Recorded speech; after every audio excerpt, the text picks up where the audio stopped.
రండి స్వామీజీ రండి.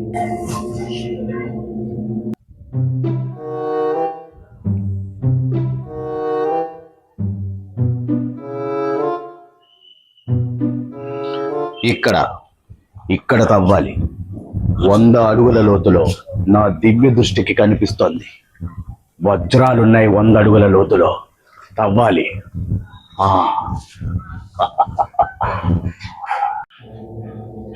భోజనం స్వీకరించండి స్వామి. ఉట్టి అన్నం తెచ్చేవేంటి నాయన? కోరేది అన్నం కొంచెం పక్కకి కనిపించబడండి స్వామి.